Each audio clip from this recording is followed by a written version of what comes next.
Եթե փորձենք այս պահի դրությամբ գնահատել, ինչպիսին է ԱՄՆ-Իրան նոր բախման հավանականությունը։ Ինչպես դա մոտավորապես 1 ամիս առաջ, ելի դեռ 50-50, որովհետև մեկ կողմից մենք ունենք ակտիվ բանակցային գործընթաց, մենք տեսնում ենք, որ այլ կողմեր կան, որոնք շահագրգռված են, որպես էսկալացիան տեղի չունենա, խոսքը գնում է տարածաշրջանի երկրների մասին, Իսրայելին չենք հաշվում։ Միևնույն ժամանակ մենք տեսնում ենք ինչպես աճում Ամերիկայի ռազմական ներկայությունը Իրանի մոտ։ Այստեղ համեմատելով այս ինչ որ կար 1 ամիս առաջ, նաև կան զսպող գործոններ Իրանի կողմից։ Առաջինը ռազմական երկկողմանի զորավարություններ Ռուսաստանի եւ Չինաստանի հետ Օրմուզի նեղուցում։ Երրորդը մենք կարող ենք ասենք, որ գրեթե հիմնվել է նոր երկկողմանի ֆորմատ դիվանագիտական Ռուսաստան, Իրան, Չինաստան, որտեղ Օմանում բանակցություններից հետո այդտեղ առանձին հանդիպում եղավ, հիմա Ժենևում նույն հանդիպումը տեղի ունեցավ։ Այստեղ գրեթե նաև Իրանը հասկանում է, որ ոչ մեկ կատուն ոչ Ռուսաստանը, ոչ Չինաստանը պարտականություններ չեն վերցնում իրենց վրա, ոչ բանով պարտավորված չեն, բայց միևնույն ժամանակ ոչ մեկ այս երկու երկրներից շահագրգռված չեն, որ գնա ամենաբացասական սցենարով։ Ռազմական, այո։ Որովհետև Իրանի մեսեջը շատ հստակ էր եւ ինչպես հասկանում եմ, դա նաեւ հասցրել են Ադրբեջանին, երբ որ Իրանի պաշտպանության բնի ղեկավարը մեկնել էր Բաքու նախորդ շաբաթ, պարզաբար որ ընդհանուր պետությունը երկիրը անվտանգության համակարգը պատրաստում է հնարավոր պատերազմին, իր այցը Բաքու ինչ որ մի բան նշանակում է։ Եվ մեսեջը հետեւյալն է. յուրաքանչյուր նույնիսկ սահմանափակ հարձակում Իրանի դեմ կբերի տարածաշրջանային պատերազմի։ Բայց սա հնարավոր է միակ այն դեպքում, երբ որ այս հարվածը, հնարավոր առաջին հարվածը Իսրայելի կամ Ամերիկայի կամ Իսրայելի եւ Ամերիկայի կողմից։ Շատ բարի։ Սերգեյ, Իրանի զորավարժությունների Ռուսաստանի եւ Չինաստանի միանալը ենթադրում է այդ երեք խոշոր պետությունները ճակատ են ձևավորում ընդդեմ Միացյալ Նահանգների։ Չէ, ես չի ասի, իրանք ընդամենը փորձում են առաջինը ցույց տան, որ Իրանը մենակ չի այս հարցում, երկրորդը փորձեն բարձրացնել, ասես ասենք, հարձակման գինը։ Բարձրացրեցին։ Հարձակումը տեղի ունեցավ։ Ինչպիսի մասնակցություն կունենան այդ երկրները։ Ռազմական մասնակցությունից երկու երկրները չեն ունեն, ամենայն հավանականությամբ։ Եվ այդ հաշվարկին հաստատ ամերիկացիները տիրապետում են։ Ոնց հասկանում եմ, այո, հասկանում այո, բայց սա ել եմ ասում գնի մասին է։ Հիմա օրինակ Ռուսաստանը Ուկրաինայում շատ բարձր գին է վաճառում, որ ինքը ինձ թվում պատրաստ չէր տալ 2022 թվականին։ Ուկրաինան կամաց եւ արևմուտքը բարձրացնում են այդ գինը։ Հիմա ավելի դժվար է շարունակել այս գործողությունները համատորով օրինակ մարտ 2022 թիվ։ Ինչպես կպահի իրեն Իսրայելը, մենք մոռանում ենք գլխավոր դերակատարին այստեղ։ Իսրայելը ինձ թվում է ամենաշահագրգռված կողմն է, որպեսզի այդ էսկալացիան տեղ ունենա, որովհետև Իսրայելը որևէ նպատակներին չի հասել հունիս 2025 թվականին, որտեղ նպատակները հետևյալն են. ոչնչացնել միջուկային ծրագրերը, ոչնչացնել բալիստիկ հրթիռների ծրագիրը եւ լավագույն դեպքում ռեժիմը փոխել։ Մենք տեսնում ենք, որ միջուկային ծրագիրը չեն զորացրել, բալիստիկ հրթիռները դեր կան եւ ռեժիմը կայուն է։ Այսինքն, երբ Թրամփը հայտարարում էր, որ մենք մեր խնդիրը լուծել ենք Իրանի հետ 12-օրյա պատերազմի ժամանակ, այնքան էլ այդպես չէ։ Չէ, կարող եք ասում եմ Միացյալ Նահանգների խնդիրների մասին։ Ես Իսրայելի մասին եմ ասում։ Դրանք տարբեր բաներ են։ Իհարկե, Իսրայելը շահագրգռված է, որ ընդհանրապես ռեժիմը փոխվի եւ լրիվ նոր պատկեր լինեն Մերձավոր Արևելքում, ոչ միայն Իրանի վերաբերյալ։ Միացյալ Նահանգների մոտեցումը մի քիչ այլ է։ Այո, իրանք շահագրգռված չեն, ըստ ում ոչ նաեւ Ռուսաստանը, ոչ Չինաստանը շահագրգռված չեն, որ Իրանը ունեն ինչ-որ միջուկային զենք եւ այլն։ Միացյալ Նահանգների համար Իրանի բալիստիկ հրթիռների ծրագիրը խնդիր չեն, կենսունակ նշանակություն ինչ որ չունեն, իսկ Իսրայելի համար ունեն։ Դա տարբեր մոտեցում է։ Նույնը, որովհետև հասանելի են Իսրայելը։ Այո, որովհետև Իրանը փաստացին հունիս 25 թիվ, ապրիլ 24 թիվ եւ հոկտեմբեր 24 թիվ ցույց տվեց, որ առանց միջուկային զենք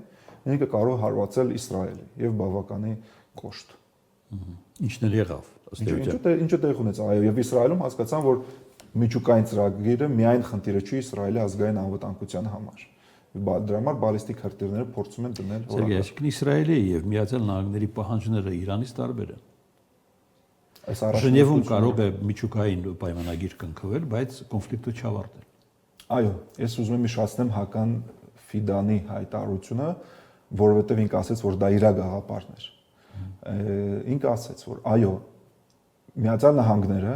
պլյուս Իսրայելը ուզում են քննարկեն միջուկային ծրագիրը, բալիստիկ հրթիռների ծրագիրը եւ Իրանի պրոքսիները կամ դաշնակիցները մեր սահարվելքում։ Իրանը ասաց, մենք պատրաստ ենք միայն միջուկային ծրագիրը քննարկեն։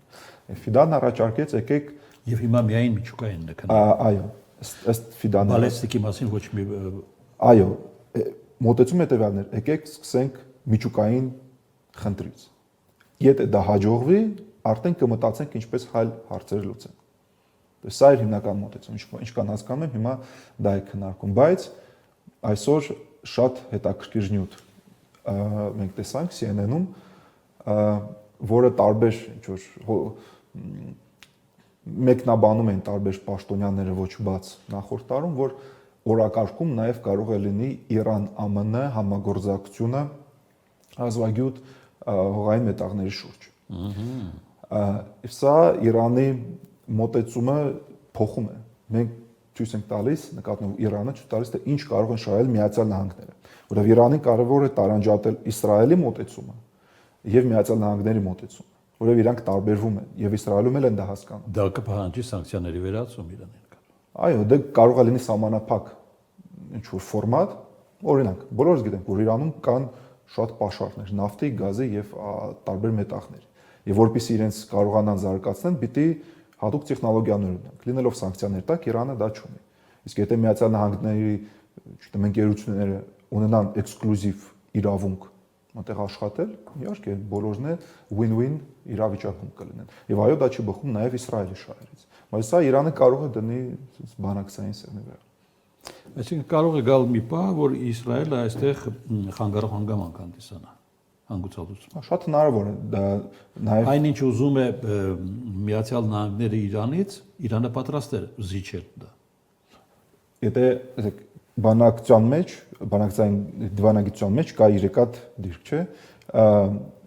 запросная позиция, реальная позиция и запасная։ Այն ինչ որ մենք պահանջում ենք, այն ինչ որ իրական է եւ Բայստայն։ Այո։ Հիմա իրանք պահանջում են zero enrichment, yəni 0 հարստացում միջուկային։ Հիմա ոնց որ ըստ տարբեր լիկերի հասկանում ենք, որ Միացյալ Նահանգները պատրաստ են ինչ որ սահմանափակ հարստացման, բայց պիտի լինի միջազգային ինչ որ կոնտրոլ։ Սա արդեն էականորեն փոխում է տրամաբանությունը։ Եվ Իսրայելում են հասկանում, որ հավերժ իրանք չեն կարող ունենան նույնպիսի Միացյալ Նահանգներ դաշնակից, ինչպես դա կար։ Եվ Նետանյահու նախորդ տարի հայտարարեց, որ 10 տարի անց, որ ամեն 10 տարի ընդունում են նոր փաթեթ Միացյալ Նահանգներում Իսրայելի համար։ Իսրայելը 10 տարի հետո արդեն կհրաժարվի Միացյալ Նահանգների օգնությունից։ Եվ Իսրայելը պիտի հույս դնի իր վրա։ Նշեցիր, որ Իրանի պարտությունը դա շղթայական ռեակցիայի կբերի տարածաշրջանում։ Մոտավորապես ինչ շրջագծով։ Մենք սահմանակից երկիր ենք, ինչպես նաև Ադրբեջանը։ Այո, դա մենք խոսում ենք Հայաստանից եմորություններ, Իրաքից մինչև Պակիստան, այս տարածաշրջանում։ Տեսեք, շատ քիչ երկրներ շահագրգռված կլինեն ունենալ անկառավարելի իրավիճակ Իրանում։ Ոչ մեկից թվում է հարևան երկրներից շահագրգռված չէ լինի։ Անկամ Թուրքիան։ Անկամ Թուրքիան եւ Թուրքիայում